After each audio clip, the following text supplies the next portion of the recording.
Video like जरूर कर लीजिए और ऐसे वीडियो लगातार फ्री में पाने के लिए चैनल को तुरंत सब्सक्राइब कर लीजिए और बेल आइकन को जरूर टैप कर लीजिए ताकि आगे भी सारे वीडियो आपको मिलते रहे। यूट्यूब में फॉलो करते हैं तो प्लीज ये वाला फ्री टेलीग्राम चैनल जरूर ज्वाइन कर लीजिएगा। सारे नोटिफिकेशन सारे अपडेट यहीं पे आते हैं, ध्यान रखिएगा। नमस्कार दोस्तों, स्वागत है आप सभी का ऑनलाइन एग्जाम प्रिपरेशन पर which is the part of study for civil services.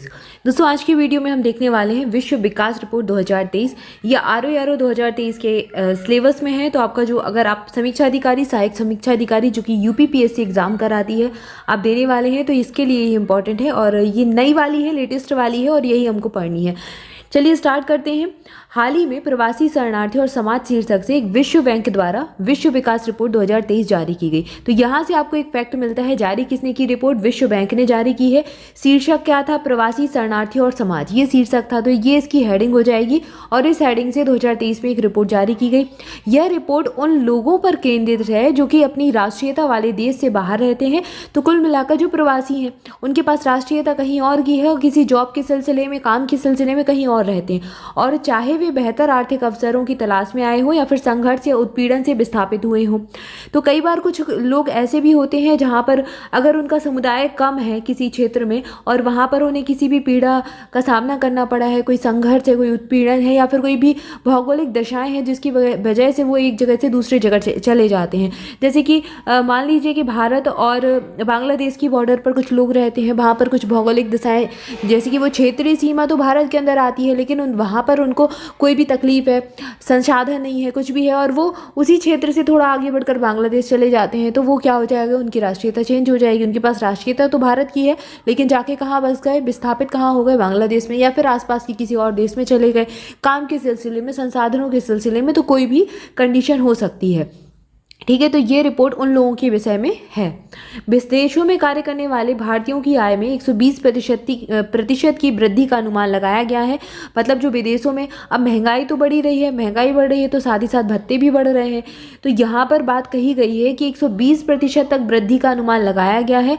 इसकी तुलना में भारत में रहने वाले लोगों की आय में 40% तक की ही वृद्धि होने का अनुमान लगाया गया है। तो अगर विदेशों में जो रह रहा है उसकी जो आय है वो 120% बढ़ गई है लेकिन भारत में रहने वाले लोगों की आय मात्र 40% बढ़ी है।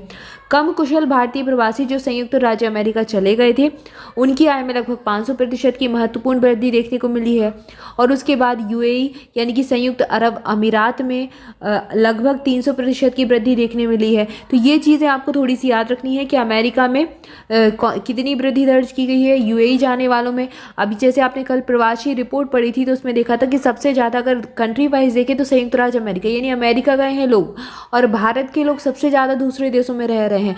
और सबसे ज़्यादा देश मतलब अगर एरिया वाइज देखें, क्षेत्र के हिसाब से देखें तो सबसे ज़्यादा जाने वाले कौन से? सबसे ज़्यादा लोग यूरोप गए हैं, यूरोप जाकर बसे हैं। और अगर देश में देखें तो अमेरिका है, ठीक है। ये पूरा डेटा हमने पढ़ लिया है। अगर आपने वो वीडियो नहीं देखा है तो चैनल पर न्यूली एडिट वीडियो के नाम से आपको प्लेलिस्ट मिलेगी, उस पर जाकर देख लीजिए तो मिल जाएगा आपको। विश्व प्रवासी रिपोर्ट देखी थी हमने, वैश्विक प्रवासी रिपोर्ट 2022 वाली लेटेस्ट थी, वही हमने देखी थी, वही एग्जाम में पूछी भी जाएगी। अब यहाँ पर अगला तथ्य दिया गया है, प्रवासी और शरणार्थी सभी आय समूह के देशों में रहते हैं। 43% निम्न और मध्यम आय वाले देशों में और आर्थिक सहयोग और विकास संगठन के उच्च आय वाले सदस्य देशों में 40% और खाड़ी सहयोग परिषद के सदस्य देशों में 17%। तो ये एक आपको वर्गीकरण बताया गया है कि देशों का वर्गीकरण देखो इसके हिसाब से आय के आधार पर भी होता है। निम्न और मध्यम आय वाले देश कहलाते हैं कुछ, ठीक है। उसमें 43% लोग रहते हैं शरणार्थी और प्रवासी। और जो आर्थिक सहयोग और विकास संगठन वाले देश हैं, उच्च आय वाले सदस्य देश हैं, वहाँ पर 40% जनसंख्या रहती है। और जो खाड़ी सहयोग परिषद के सदस्य देश हैं यहाँ पर 17% लोग रहते हैं। वर्तमान में वैश्विक स्तर पर प्रवासियों की संख्या 184 मिलियन है, 184 मिलियन है जो अपनी राष्ट्रीयता वाले देश से बाहर रहते हैं, ठीक है। और ये याद भी रखना है आपको, सिंपल सा फैक्ट है, याद हो जाएगा। यह विश्व की जनसंख्या का 2.3% है जिसमें लगभग 37 मिलियन शरणार्थी 20% शामिल हैं। तो 37 मिलियन शरणार्थी शामिल हैं, मतलब कुल का 20% शरणार्थी हैं। इसमें जो 2.3% लोग हैं जो दूसरे देशों में रह रहे हैं उसमें 20% मतलब 184 मिलियन में 20% कौन है? शरणार्थी हैं। मतलब दूसरे देशों में जाकर उन्होंने शरण ले ली है किसी भी उत्पीड़न की वजह से, ठीक है। और बाकी के जितने हैं बाकी के वो लोग हैं जो किसी जॉब के लिए, काम के सिलसिले में जाकर दूसरे देश में बसे हैं। अब यहाँ 17% प्रवासी जीसीसी देशों में रहते हैं। जीसीसी देश यानी कि खाड़ी सहयोग परिषद वाले देश जो हैं 31 मिलियन करीब। 40% यानी 74 मिलियन उच्च आय वाले देशों में रहते हैं और 43% 79 मिलियन कहलाएगा जो निम्न और मध्यम आय वाले देशों में रहते हैं। अब यहाँ दिया गया है कि 70% आर्थिक प्रवासी है 31 मिलियन और 35% आर्थिक प्रवासी है यहाँ पर। अब ये और ज़्यादा इसको कैटेगराइज कर दिया, मतलब इसमें जो है जो ये 40% हैं उच्च आय वाले देशों में रह रहे हैं, यहाँ पर 35% तो आर्थिक प्रवासी हैं जो किसी काम से रह रहे हैं, जॉब के लिए रह रहे हैं, जाकर वहाँ पर कमा भी रहे हैं और ये 64.75 मिलियन है। बाकी इसी में 74 मिलियन में 5% शरणार्थी हैं 9.25 मिलियन, ठीक है। और 43% में 79 मिलियन का लगभग 51.4 मिलियन तो 28% कहलाएगा और ये आर्थिक प्रवासी हैं और यहाँ पर 15% शरणार्थी हैं। तो अगर पूछा जाए शरणार्थी सबसे ज़्यादा कहाँ पर हैं तो यहीं पर हो जाएंगे, यही निम्न और मध्यम आय वाले देशों में 15% शरणार्थी हैं, यहाँ 5% है और यहाँ नहीं है, ठीक है। इसके बाद लगभग 31 मिलियन आर्थिक क्षेत्र के प्रवासी खाड़ी सहयोग परिषद देशों में निवास करते हैं। इन प्रवासियों में से अधिकांश नवीकरणीय कार्य वीजा रखने वाले अस्थायी कर्मचारी हैं। औसतन वे जीसीसी देशों की आबादी का लगभग आधा हिस्सा है। वैश्विक प्रवासी आबादी का लगभग 40%, जिसमें 64 मिलियन आर्थिक क्षेत्र के प्रवासी और 10 मिलियन शरणार्थी शामिल हैं। तो यहाँ पर वही डेटा जो आपको अभी यहाँ पर बताया है, तो उसी डेटा को थोड़ा सा एक्सप्लेन कर दिया है। तो यहाँ बता रहे हैं कि 10 मिलियन शरणार्थी इसमें सम्मिलित हैं और उच्च आय वाले देशों में निवास करते हैं जो कि आर्थिक सहयोग और विकास संगठन के सदस्य हैं। इस विविध समूह में उच्च और निम्न कुशल श्रमिकों के साथ साथ उनके परिवार, बसने के इच्छुक व्यक्ति, अस्थायी प्रवासी, छात्र छात्राएं, गैर दस्तावेजी प्रवासी और अंतर्राष्ट्रीय सुरक्षा चाहने वाले लोग भी सम्मिलित हैं। यह बात उल्लेखनीय है कि इस आंकड़े में अन्य यूरोपीय संघ के देशों में रहने वाले 11 मिलियन यूरोपीय संघ नागरिक भी सम्मिलित हैं जो कि व्यापक निवास अधिकारों से लाभान्वित भी हैं, ठीक है। तो ये इसी का बताया गया है कि जो 40% है उसमें कौन कौन से लोग हैं।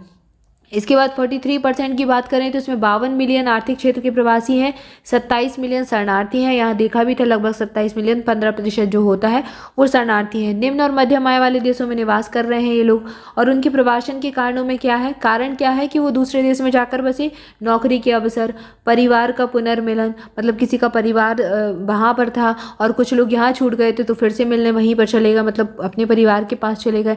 अंतर्राष्ट्रीय सुरक्षा की मांग सम्मिलित है। हालांकि अधिकांश निम्न और मध्यम आय वाले देशों में प्रवासी जनसंख्या के अपेक्षाकृत छोटे अनुपात का प्रतिनिधित्व करते हैं, जैसा कि कोलंबिया है, ठीक है, कोटे दी आइवर है, जिबूती है, गेबोन, जॉर्डन, लेबनान जैसे देशों में देखा गया है। और कुल प्रवासी अंततः गंतव्य देश में नागरिकता प्राप्त कर लेते हैं। इसके बाद अगला तथ्य दिया गया, प्रवासी 4 प्रकार के होते हैं। कौन कौन से? एक होते हैं कुशल आर्थिक प्रवासी। उदाहरण के लिए अमेरिका में भारतीय सूचना प्रौद्योगिकी पेशेवर अथवा जीसीसी में देशों में निर्माण कार्य में जुड़े जो श्रमिक हैं वो कुशल आर्थिक प्रवासी हैं, मतलब वहाँ जाकर किसी न किसी तरीके से वहाँ की अर्थव्यवस्था में योगदान दे रहे हैं और आर्थिक कमाई भी कर रहे हैं। इसके बाद कौशल वाले शरणार्थी जिनकी मांग है, जैसे तुर्की में सीरियाई उद्यमी हैं। व्यथित प्रवासी कहलाते हैं जो उदाहरण के लिए संयुक्त राष्ट्र दक्षिणी सीमा पर कुछ अकुशल प्रवासी भी हैं और कुछ शरणार्थी होते हैं जैसे कि बांग्लादेश में रोहिंग्या। इसके बाद शीर्ष प्रवासन कॉरिडोर कौन सा है, तो सबसे ज़्यादा प्रवास कहाँ पर, कॉरिडोर मतलब एक क्षेत्र से दूसरे क्षेत्र, तो मैक्सिको से अमेरिका, चीन से अमेरिका, फिलीपीन से अमेरिका। तो जा कहाँ रहे हैं, अमेरिका जा रहे हैं सबसे ज़्यादा। कजाकिस्तान रूस के साथ भारत अमेरिका और भारत जीसीसी, बांग्लादेश भारत की पहचान विश्व स्तर पर शीर्ष प्रवास कॉरिडोर के रूप में की गई है। तो ये सारे जो हैं ये कॉरिडोर हैं, मतलब एक देश से दूसरे देश जाने वाले यहाँ पर प्रवासी कहलाएंगे। इसके बाद दिया गया है प्रेषण में वृद्धि। तो भारत, मैक्सिको, चीन और फिलीपीन सहित बड़े प्रवासी आबादी वाले कुछ देशों में प्रेषण में वृद्धि हुई है।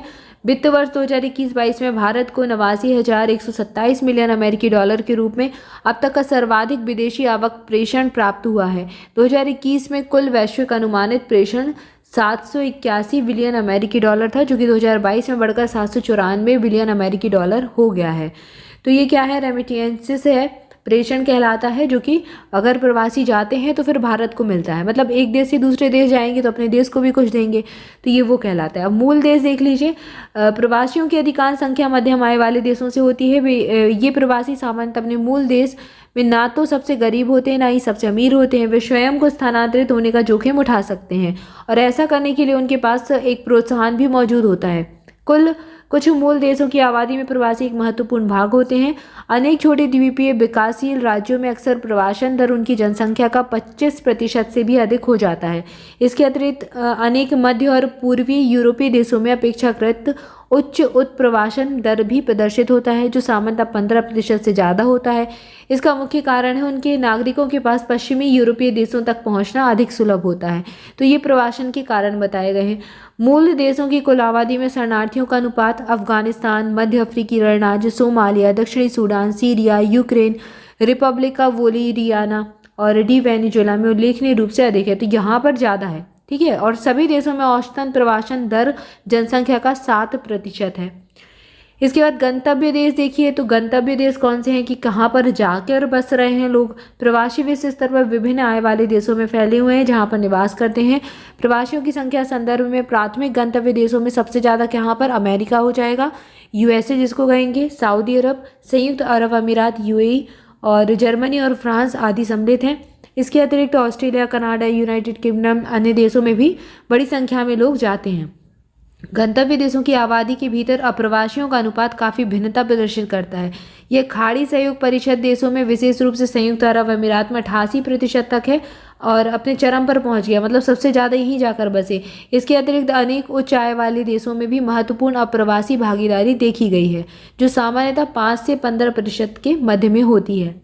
प्रवासन का एक भाग जो है अंतर क्षेत्रीय होता है, जिसमें प्रवासी उन देशों में चले जाते हैं जो अपने पड़ोसी देशों की तुलना में अपेक्षाकृत अधिक समृद्ध होते हैं। उदाहरण के तौर पर कोस्टा रिका, कोटे D Ivoire, Gabon, Kazakhstan, Malaysia, Singapore आदि देश सम्मिलित हैं। बेलीज, जिबूती, सेशेल्स सहित लघु आबादी वाले कुछ देशों में अप्रवासी हिस्सेदारी उल्लेखनीय रूप से बढ़ी है, जबकि मेजबान आबादी में शरणार्थियों का प्रतिशत सामान्यतः 1% या फिर उससे कम है, जो कि एक उल्लेखनीय अपवाद भी है। उदाहरण के लिए 2022 के मध्य तक लेबनान में 6 में से 1 व्यक्ति शरणार्थी था, जॉर्डन में 16 में से 1 व्यक्ति और कोलंबिया में 21 में से 1 व्यक्ति शरणार्थी था। तो ये कुल मिलाकर उसी रिपोर्ट के बारे में कुछ चीज़ें दी गई हैं, मोटी मोटी जानकारी दी गई है। आप 1-2 बार इन फैक्ट्स को पढ़ेंगे तो आपको चीज़ें थोड़ी सी माइंड में बैठ जाएंगी और इतना आपके लिए काफ़ी, क्योंकि आपको 4 ऑप्शन में से सही चुनना है। अगर आप बहुत ध्यान से अच्छे से इस डेटा को पढ़ लेंगे तो वो आपके माइंड में आ जाएगा और आप आराम से क्वेश्चन को सॉल्व कर लेंगे, क्योंकि प्रश्न आपको किसी भी तरीके से मिल सकता है। डायरेक्ट रिपोर्ट के बारे में पूछ सकते हैं, कुछ फैक्चुअल इन्फॉर्मेशन, या फिर आपको जो फैक्ट कथन कारण वाले प्रश्न आते हैं उसमें भी पूछा जा सकता है। तो वहाँ पर आपको कुछ चीज़ें जैसे कि गलत भी दे सकते हैं, तो सही छांटनी होंगी, इसलिए थोड़ा सा ध्यान से पढ़ना जरूरी है। तो यहाँ पर आज हमने इस रिपोर्ट को पूरा देख लिया। इसके बाद नेक्स्ट वीडियो में हम नेक्स्ट टॉपिक देखेंगे। तब तक के लिए आप सभी चैनल के साथ जुड़े रहें। मोर अपडेट के लिए टेलीग्राम ग्रुप ज्वाइन कर लें और स्टडी फॉर सिविल सर्विसेज के पेड ग्रुप से जुड़ना चाहते हैं तो डिस्क्रिप्शन में आपको पूरी डिटेल मिल जाएगी। सारे कॉन्टैक्ट नंबर दिए गए, उन पर कॉल करके आप इन्फॉर्मेशन ले सकते हैं। Thank you for watching this video. मिलेंगे नेक्स्ट वीडियो में। Thank you so much.